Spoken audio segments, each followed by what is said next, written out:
एक डॉक्टर कहती है, मैं ड्यूटी पर मामूर थी, खुदकशी का इमरजेंसी केस आया। लड़की का नाम आमना था। मैंने 8 साल के कैरियर में ऐसी खूबसूरत लड़की पहली बार देखी थी। वो बेहोशी की हालत में थी।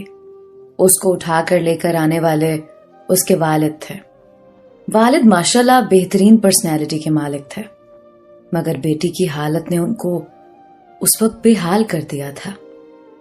पता नहीं क्यों मुझे लड़की पर प्यार और उसके वालिद पर बहुत रहम आया था। लड़की को ऑपरेशन थिएटर लेकर आया गया। ऑपरेट करके उसको दूसरे वार्ड में शिफ्ट कर दिया गया। घर वालों को बताया गया कि लड़की की हालत खतरे से बाहर है। ये सुनकर लड़की का वालिद गुरबा में कुछ तकसीम करने निकल गया। मैंने उसकी वालिदा को ऑफिस में बुलाया और पूछा कि आपकी बेटी को क्या हुआ है। मुख्तसरन लड़की की वालिदा ने जो मुझे कहानी सुनाई वो कुछ यूं थी। हमारी बेटी ने टेक्सटाइल इंजीनियरिंग कर रखी है। सारे वालिदैन की तरह हमारी भी ख्वाहिश थी कि हमारी बेटी भी अपने घर की हो जाए। चुनांचे हमने आमना की पसंद पूछी। हमारी बेटी ने मशरकी लड़कियों की तरह बोला कि जो आपका फैसला होगा वही मेरा फैसला होगा। उसने सारा इख्तियार हमको दे दिया। चुनांचे उसके रिश्ते की बात चलाई। आमना को देखने एक फैमिली आई। लवाजमात और खिदमात से मुस्तफीद होने के बाद औरतें आमना के कमरे में गईं। एक ने आमना के हाथ से चाय पीने की फरमाइश की। उसके बाद वो लोग चले गए। चंद दिन बाद बगैर कुछ बताए रिश्ते से इनकार कर दिया। आमना के लिए पहली बार था जब वो रिजेक्ट हुई, मगर माँ बाप की तसल्ली ने आमना को बहुत हौसला दिया। एक बार फिर आमना को देखने फैमिली आई। चाय पीने के बाद इजाजत चाही और कुछ दिन बाद ये कहकर इनकार कर दिया कि लड़की को मेहमान नवाजी नहीं आती, क्योंकि उसने लड़के की माँ को टेबल से उठाकर चाय पेश नहीं की, बल्कि आम मेहमानों की तरह टेबल पर चाय रखती। उस इनकार के साथ आमना और आमना के वालिद भी अंदर से टूट फूट गए।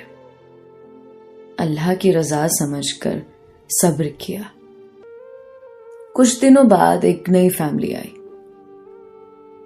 उस फैमिली के बैठते ही आमना ने उनके पांव के जूते भी उतारे और उसी जगह चाय पेश की। उस फैमिली ने एक हफ्ते बाद ये कहते हुए इनकार कर दिया, क्या आपकी बेटी पर जिन्नात का साया है?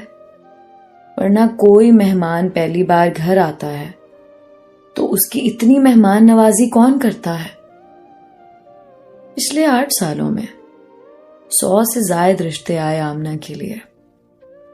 कुछ ने ये कहकर इनकार कर दिया कि आमना की उम्र ज्यादा हो गई है, और एहसान जताते हुए कहा, अगर आप ज्यादा मजबूर हैं तो हमारा एक 48 साल का बेटा है जिसकी एक अपनी दुकान है, उसके लिए हम आमना का रिश्ता कबूल करते हैं।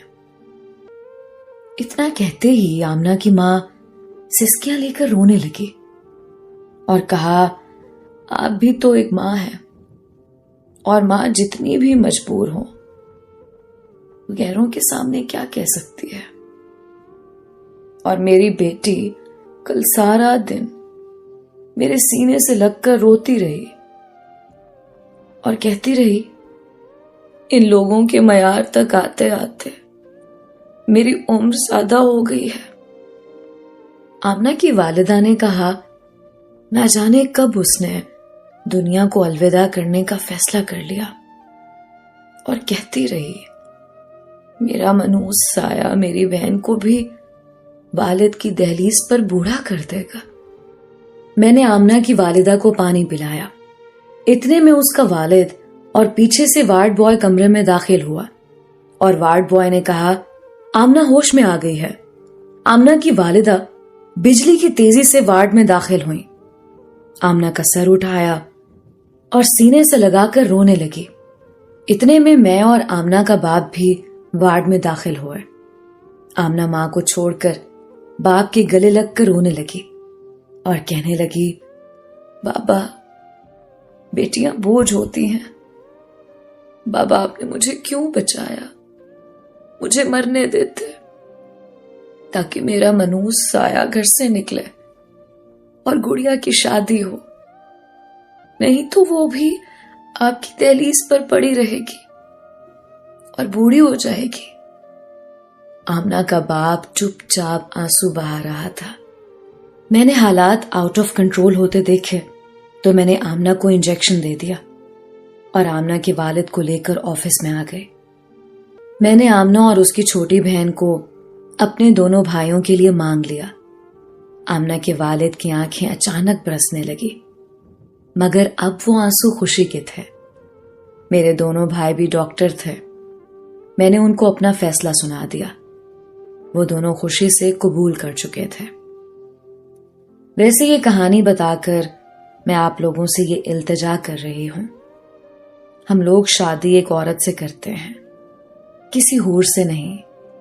किसी की बेटी को रिजेक्ट करने से पहले उसकी जगह अपनी बेटी को रखकर सोचें। अगर ऐब के बिना रिजेक्ट करना हो तो लड़कियों से दुगनी तादाद में लड़के रिजेक्ट होंगे। मुझसे दुनिया में किसी भी फोरम पर कोई भी बंदा बहस कर ले, मैं साबित कर दूं कि मर्द में ऐब ज्यादा है। मैं हाथ जोड़कर ये इल्तजा करती हूं, किसी को बिला वजह ऐबज़दा कहकर रिजेक्ट ना करो।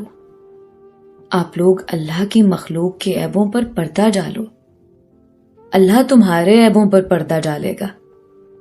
आपके निकाले ऐब ना जाने कितनी लड़कियों को कब्र में धकेल देते हैं। अपना भी ख्याल रखें, दूसरों का भी। मुझे भी दुआओं में याद रखें।